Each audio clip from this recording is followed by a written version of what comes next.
Assalamu alaikum wa rahmatullahi wa barakatuh. It's a beautiful morning over here, and I just wanted to have a little chat that I was inspired to while I was on my walk this morning. I was thinking about the process. I was thinking about the journey of doing Hifdh and reading Qur'an with your children. And one of the most viewed videos on my channel is how to get the memorization started, right? That's where everybody types into YouTube, right? How to get memorization started with my young children, right? But the process is really messy, right? So there is sort of the in-between in terms of content on YouTube, and I think out in the world in general. There is the how to get started type of videos, give me the techniques, top 3 tips on how to get started, which must have to use, the practical sort of productivity tips, right? This is how you schedule yourself, this is the kind of content that you can see online. This is what most people are looking for. And then there's the other side of the content where we have the mashallah beautiful Quranic recitations, or where we have the prodigy children, where we have a 7-year-old who's beautifully reciting, or where we have a young man who completed the Quran memorization in 3 months, or something like that, something off the charts, right? So there is this sort of how-to advice that's being kind of churned out, that there is a lot of videos about that. And then there's sort of the end result. This is mashallah beautiful voice, those are the Hufaz, this is the finished product. But nobody really talks about the messy middle. And this is where I'm hoping my channel will kind of fill that gap, because the middle is really messy. The journey is quite hard. And I think this is why a lot of people don't make it from point A to point B. And this is what got me thinking this morning, because I am still in the process of it with my children. My youngest is 7.5. And so even though I have grown children, who have completed the memorization of the Quran, who are maybe still, working on their murajaa and you're working on their revisions. And again, the reading Quran is a lifelong process, right? But I think a lot of people start out, and I was in the same place. When I first started out, the goal was like, okay, how do I get my children to memorize? How do I get my children to complete the Quran? The how to, right? Like you're wanting to bridge A to point B. And then, I read all the articles, I looked at whatever was available at that time, and then you see the end results, and then you compare your reality, and it doesn't really look that good. Your reality is a mess. Your child starts to cry when it's time to do their class. Your child is stomping their feet. They don't want to do it. Just last week, my daughter was crying and refusing, to do her Quran class and saying, I don't want to, it's too hard. I'd rather play, right? And so it's the messy middle, right? And it's not just the 7-year-old. I've got older children, who are saying, why do we have to do this again? It's that resistance, right? And I've done quite a few videos on this topic, on the channel.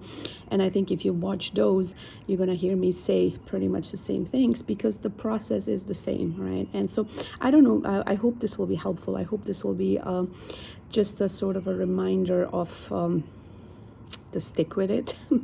And so just to kind of maybe, if you're having a hard day, or if you're doubting, how to get it done. A lot of moms contact me, and they are really in the middle. So they have young children, they're maybe pregnant now with another one, or maybe they've just had a baby, or they're breastfeeding. My Quran teacher, actually, she herself has a 1-year-old, right? And so quite often when we're doing our Quran classes, sometimes she has to cancel because, the baby is unwell, the baby is sick, or something's going on in her household, right? And so that's the reality of the Quranic journey, right? And so how do you do it? How do you actually do it, right?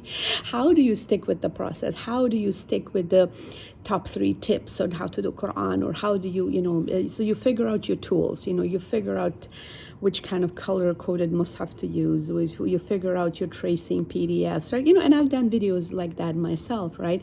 The videos on the tools. And I think this is, what a lot of people are looking for. They're looking for the magic wand. They're looking, if I just find the perfect qari to listen to, right?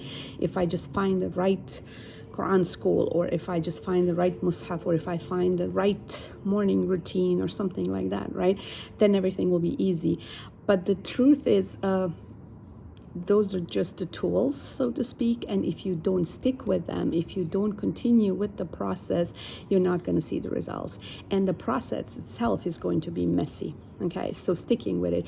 So why did I get reminded to do this morning? Because I wanted, I kind of have this routine where I like to go for a walk, and I talked about this early in the other videos, about my planning. And this morning I woke up and I really didn't feel like going for a walk. I really just wanted to stay in bed. But I decided to, because I know how I feel after I've done the walk. I know I feel better after I've done the walk, right? And so it's the same thing with Quranic recitation.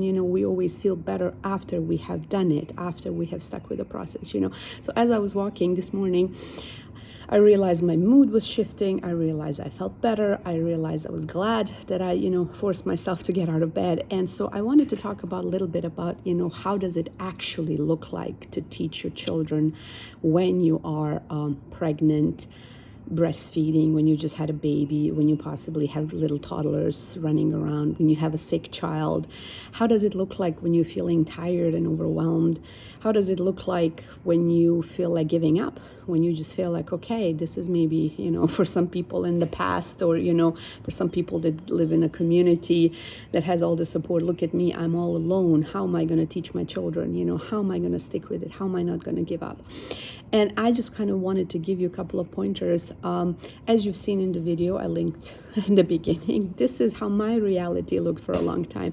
And initially I wanted to do this channel many years ago, but because my reality was so messy, I never actually got around to recording anything or uploading because I was living in the moment and the process was messy. I had lots of young children. We were moving, we were traveling, we were visiting. We had so much stuff going on that, YouTube was not a priority, right? And now I'm here from the other side and I can kind of talk about it because my youngest is now 7.5. I don't have little toddlers anymore. So I can show up here and kind of talk about the process in retrospect, right? I can tell you what worked and what didn't work. So I want to give you a little bit, few sort of philosophical tips, so to say, like, something theoretical, and then I want to give you something practical, right?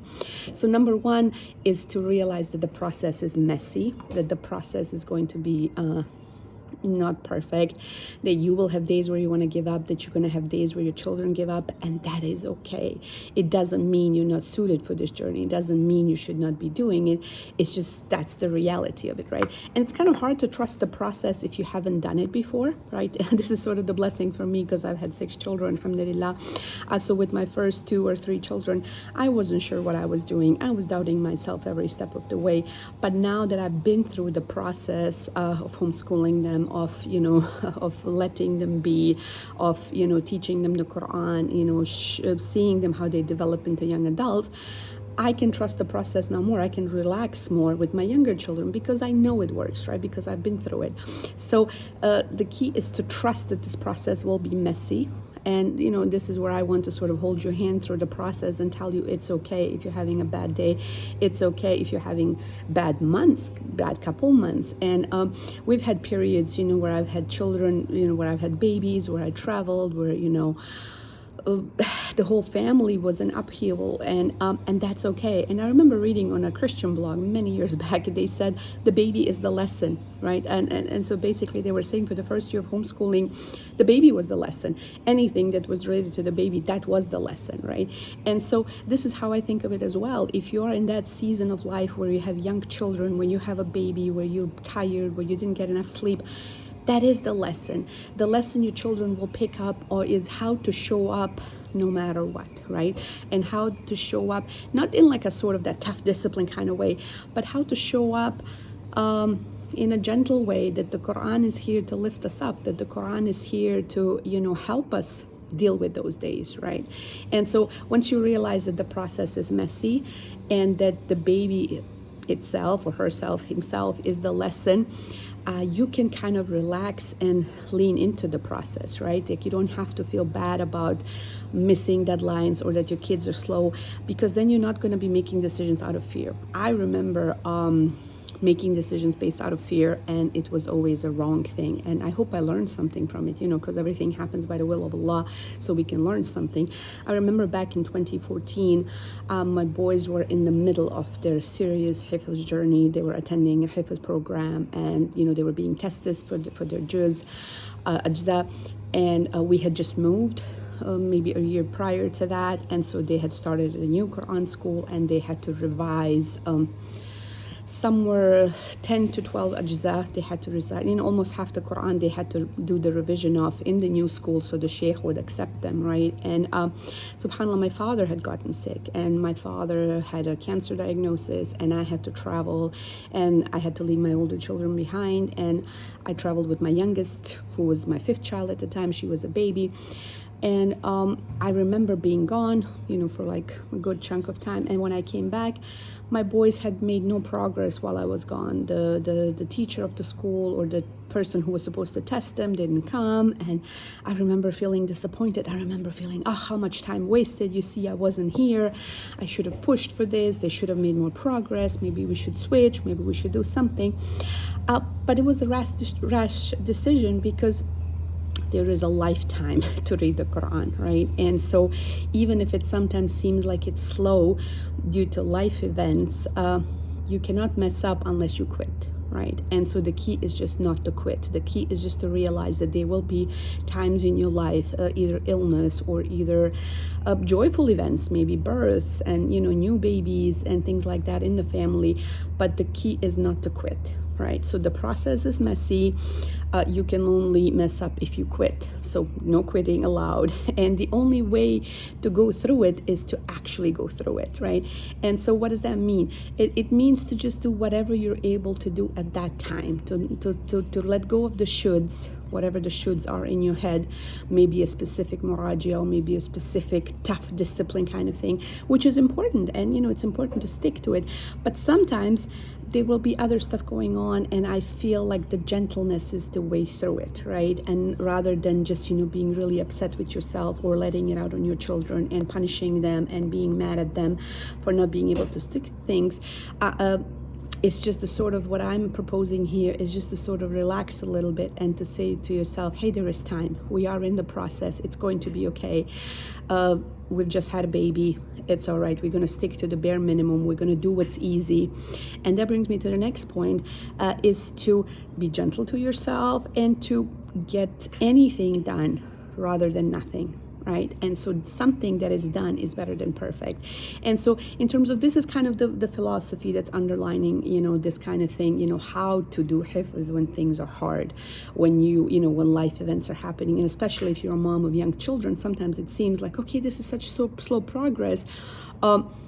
Drop the shoulds. Who is saying where you should be? As long as you're reciting the Quran daily, Allahumma barik, you're a winner, right? Because this is a lifelong habit we're trying to develop here. And even if your kids were to finish the memorization tomorrow, what would they have to do the day after tomorrow? They would still have to read the Quran, right? And so what we want to do here is develop lifelong habits and develop a lifelong relationship with the Quran, right? Not just kind of get it done, and not just, because I hear that a lot about discipline and strictness. I think discipline, I don't mean it in a sense of punishment and strictness. I mean discipline with yourself to show up regardless, right? And sometimes the showing up will look in a different way. We cannot be so rigid, right? Sometimes showing up will be just listening to the Quran recitation. Sometimes showing up will be encouraging your child to stick with it, being kind and gentle to them. Sometimes I'll hold my daughter. I will say, come sit with me. Tell me, what's the issue with the Quran class? Why are you upset? How can I help you? Maybe sometimes sitting with her afterwards, or spending some time to talk about the beautiful, deen of ours, or why do we memorize it? Or sometimes maybe we won't get any actual reading done that day, but we will talk about the importance of sanad and the importance of the ijaza and the correct pronunciation. And because we're non-Arabs, for example, sometimes they will hear a recitation, from some of our country mates, and they will pick up on, certain things. And I will say, well, you see, this is the blessing that you've had, that you could recite from a young age correctly, right? And this is the blessing of, those are the fruits of your effort, alhamdulillah. And so sometimes the showing up will not be, okay, we did a lesson such and such, but the showing up will be, hey, we cuddled on the couch and we talked about why Quran is important, right?